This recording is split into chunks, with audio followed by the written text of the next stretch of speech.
Hi everybody and welcome back. Today we are going to be using the Penny Black stamp set Adornments.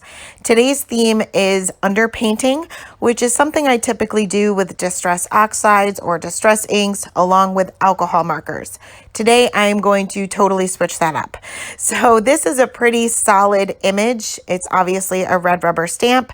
I am stamping this onto some canson watercolor paper, which is very textured. So I typically stamp it at least twice, but being I'm using antique linen distress ink and it's very hard to see on camera, I ended up stamping this a total of 4 times. I didn't need to do that, but it's mainly for you guys to be able to actually see what I'm doing. So today we are going to be using some Arteza products or Arteza. I am still not sure how to say that, but I'm starting with their watercolor set. So I'm going to start with the ground, and I'm just taking some clean water here, and I'm going to saturate the area where I want my ground to be, or table, or whatever these ornaments are on. And I'm just basically putting some clean water down. And you don't want your paper to be overly wet, but you want it to be wet enough where the color is going to spread. And I'm kind of working with a large area here. So I kind of want to add a little bit more than usual, just so that it doesn't dry before I actually get my color down. So I'm just going to drop some color here where my darkest areas would be, which is going to be underneath the ornaments and towards the back. And then it's just going to kind of fade to white or off-white, whatever color this paper is. And I'm just kind of letting the water do the work. I'm dropping the pigment down, but it's kind of spreading on its own. If it's not spreading enough for you, you can always drop a little bit more color or a little bit more water. It's mainly because the paper's not wet enough. So you can always go back and add more water, go back and add more pigment. So I let that dry for just a minute or two, and you can see that my watercolor set here is very well loved. I am not great with watercolor, but I do practice often, and you can see that I've mixed a lot of colors in the past. I leave them there. Once they're dry, they're not going anywhere, but I'm going to use them still. I'm just going to add a little bit more color to them and kind of make my own colors. I'm using some reds, some browns, some yellows, some kind of like an ochre color. I'm using a variety of colors and kind of just mixing them to whatever I want them to be. So I'm going to leave the Arteza set linked below because if you're not great with them, this is actually a really, really good set, and it's really inexpensive, and you can get a whole lot of practice in for not a whole lot of money. So these are by far my favorite watercolors that I've ever used. Not that I've used a ton, but these are definitely my favorite. So moving on to the ornaments, for this first one here, I'm pretty much doing the same thing as I did for the ground area. So I'm just going to get the entire ornament wet with clear water. Now it looks a little bit not clear, and that's just because of the antique linen. Then I'm going to go in with this red, and I'm just going to drop some color in and let it spread. I'm starting with the darkest area, which I feel would be closest to the ground. Now, there are some highlights within the image, and I know it's very hard to see on camera, and it was even hard for me to see. I actually have the packaging of the stamp off to the side, and I'm using that as a guide, so I know where to put my highlights. But I'm adding a little bit of color at a time. I'm going really carefully around the edges and kind of not so careful in the center. I'm kind of just letting it do its thing. We are going to be adding additional shading to this later, so I'm not concerned with it being perfect. I just want a good base to it, basically, with a little bit of shading. Again, I'm not so great with watercolor. So I ended up filling in the entire area and just adding a little bit of the darkest area to the bottom. Remember, these are round objects, so the center may be off to one side, but it's still going to be roughly in the center. So moving on to the ornament to the left, I'm going to be also using the red for this one, but I did this one a little bit different.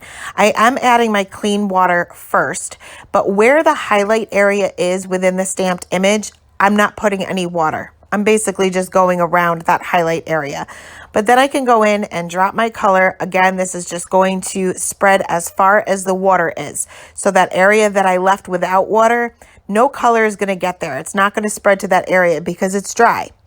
Once I'm happy with the amount of color that I have down, then I'm going to clean off my brush, make sure it's nice and clean, go in with just a very damp paintbrush. So I'm going to clean it off and then kind of dab most of that water off onto a paper towel and just go into that highlight area. That way the color will spread into it, but being it's just barely damp, it's not going to totally flood it.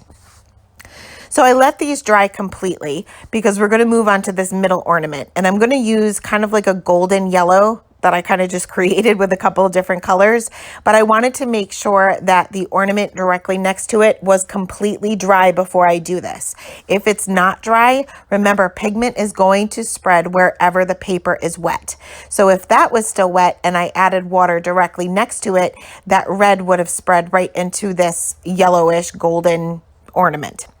So I'm going to do the same thing as I did for the ornament on the left, obviously just a different color, but you can see that I left that highlight area with no water. I'm going to add my color and then go in with a damp paintbrush just to fill in that highlight area. Yellows are very hard to get contrast with, but hopefully we can do that next. So first I tried to go in with a gray. Well, it's actually a black, but I kind of toned it down a little bit for these ornament hooks.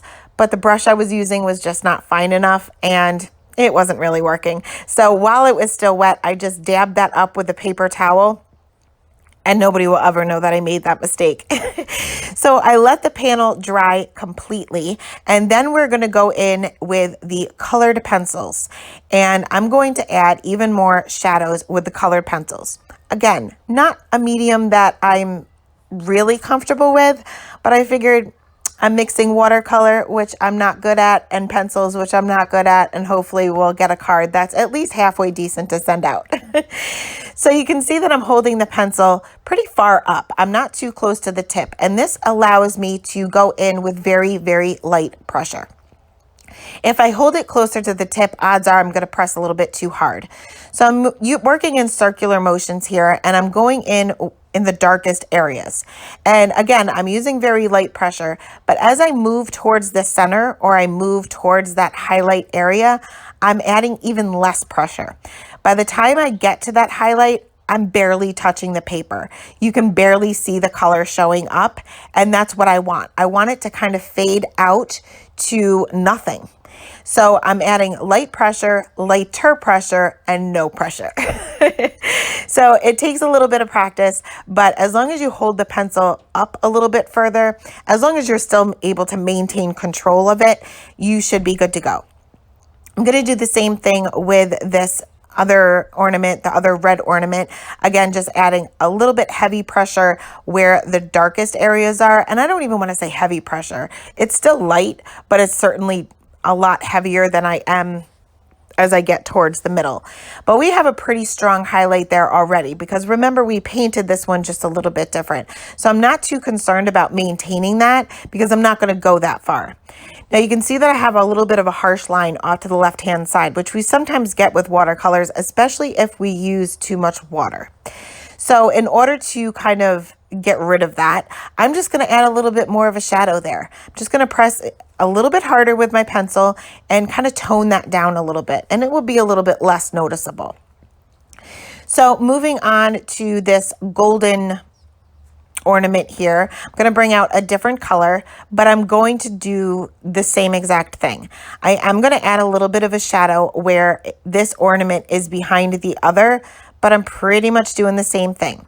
Now, as I started this, I realized that I did a really great job with picking out matching colors because this one is almost identical to the paint color. So I didn't get as much contrast as I was looking for. You can see that I'm holding the pencil just a little bit closer to the tip because I'm adding even more pressure than I did with the reds because it was too close to the paint color that I used. But for now, we're going to keep it. Next, we're going to bring in some grays, and we're going to work on the little, I don't know what you would call them, but the little top pieces of the ornaments as well as the hooks. I'm just adding a little bit of shading here. I could have used some watercolor underneath it, but the watercolor set comes in with black, which I could have toned down, but I was too afraid because these are really small areas.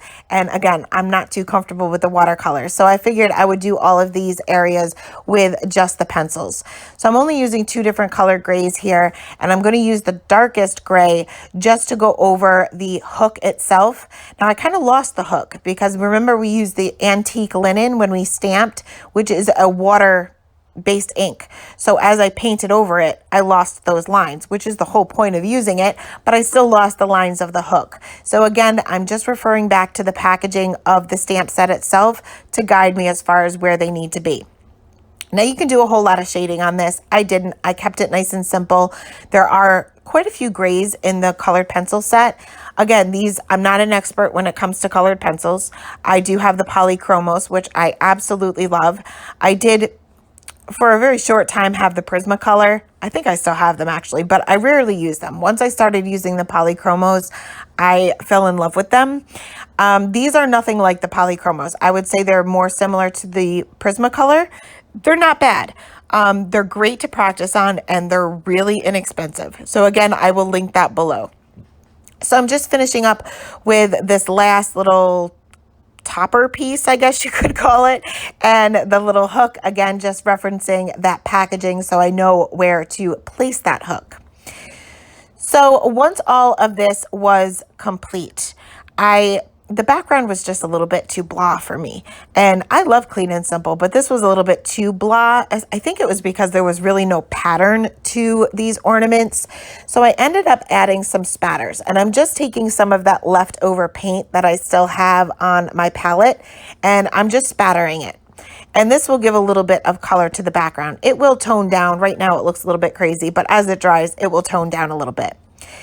Now that I'm going to use the Christmas Greeting stamp set by W+9. This is one that I've had in my stash for I can't even tell you how long. And you can see how well loved it is. It is the perfect, beautiful sentiment for the outside. And there's also one for the inside of your card as well. So I use this one a lot.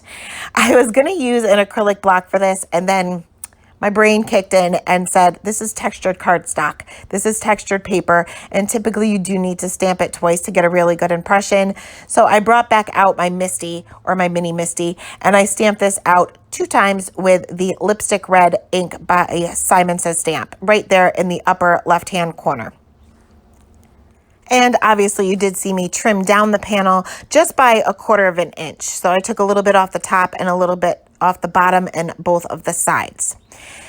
Now that I'm looking at the yellow ornament, I'm still not liking it. I just don't have any contrast at all. I know that I can't get as much contrast as if I was using alcohol markers, but I don't have hardly any. So I picked up a darker pencil, and it's just a little bit more on the brown side, kind of like a golden brown, but I did the same thing. I just went in and added a little bit more shading. I didn't add it right to the middle like I did with the previous color. I just mainly added it to the very darkest areas. Again, you can see that I'm holding that pencil a little bit further up to make sure that I can kind of keep the pressure a little bit lighter. And when I go over where I added the hook, I'm just being super careful, because if I go over that, it may blend some of it out, just like an alcohol marker would. So I want to be careful around that hook area that we did with the gray, because I did use a pencil for that. But once I added a little bit of this darker color, I did like it a little bit better. It wasn't a huge difference, but me, if you guys know how I color, I guess that's what I'm used to. I'm used to getting all of that contrast with alcohol markers, that it's tough for me to go to a different medium and not see the same results. So I trimmed down a piece of craft cardstock just a little bit larger than my card panel and a little bit smaller than the card base, and then adhered that card base down, or card panel down to that, just leaving a small border, and then popped this whole entire thing up with some fun foam onto a A2 size card base. I'm using wet glue, and I just stick this under my Misty for a few minutes to let that glue really adhere, and then we're good to go. So that is the card for today. And ignore my crooked work surface there. I bumped into my camera. But today's collaboration is with Allison, and I will link her information below. She is also using the same technique, so I highly suggest you check out her channel. Thank you guys so much for stopping by, and I will see you guys tomorrow. Bye.